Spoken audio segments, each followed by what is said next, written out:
It's not always wise just to give everything 100% to your surviving spouse, right? You can set it up so that if you have your trust, when you die, it's going to split into two buckets, let's just say. The survivor's bucket and the decedent's bucket. The decedent's bucket is for the benefit of the survivor, right? But if they remarry, they need to have a prenup, because we want the assets that the joint couple accumulated to go to the children. So if they don't follow the rules, if they misbehave, they're cut off. They can't use this bucket. And you can have consequences, right? It could be distributed to the kids, or it could just sit until they follow the terms of the trust. So remember, the trust is a private document.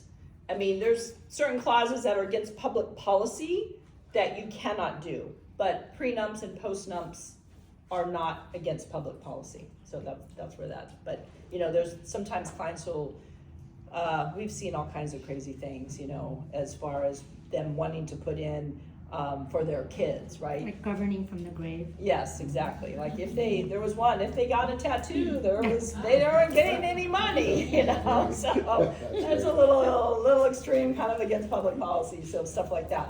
But you can have one of those illegal Zoom.com trusts, but if you don't fund it, it's not worth anything. And I really don't think it's worth anything anyway, but that's another whole story, right? But funding is changing title, right? Changing title to your savings accounts, so they're in the name of the trust. Making your life insurance, the trust is the beneficiary, right? So then you can have asset protection within that trust. But if you don't fund it, then we have to go to court, and depending on your trust, we may or may not do what's called a Hegstead petition, is where we can go and get that asset and put it into your trust. Otherwise, you have to go through probate. And probate should be a 4-letter word. Yes? Why is it beneficial to have life insurance in the trust versus just naming beneficiaries separately? Yeah. So it kind of depends on the situation, right? But let's just say you have a $2 million life insurance policy and you want it to go to your kids. Well, if you just named your kids, and let's just assume they were over 18, right? Then they would get that $2 million at 18, and I think everyone would agree that giving $2 million to an 18-year-old is a really bad idea, right? So if you put the primary beneficiary as your trust, then the terms of the trust would control, and the terms of the trust says, oh, we can use that $2 million to pay for college, down payment of a house, but we're not going to give it to you outright.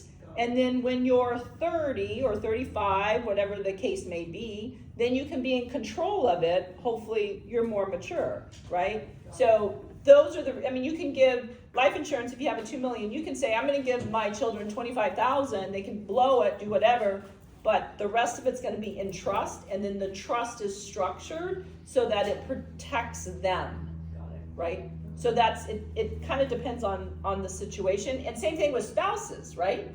So let's say you have a $2 million life insurance policy and you name your spouse as the primary beneficiary, right? And this is regardless of a divorce. Well, they get that $2 million versus, remember, if it's in the trust and it splits into two, right? At the death of one, that $2 million potentially could be, let's just say, in the decedent's bucket, and it's for the benefit of the survivor. And they can dip into it for health, education, maintenance, and support. They can use it for or whatever. They can kind of use it, depends on the terms. But if they were to get remarried, the survivor, that's where we say, oh, you have to have a prenup if you want access to that $2 million, right? Because you and your spouse created that $2 million for the two of you to benefit, not for them, your third party to benefit. I always say the pool boy or the barfly, okay? You don't want them to benefit. So that's why you put it in the trust, and then you can actually do some asset protection. Makes sense?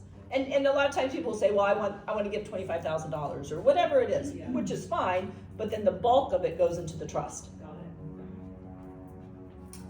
So how do you avoid probate? You have to have a fully funded trust, right? That funding question. You got to transfer title to your trust. Your real property has to be in the name of your trust, right? And it should go into your trust as community property that goes into your trust.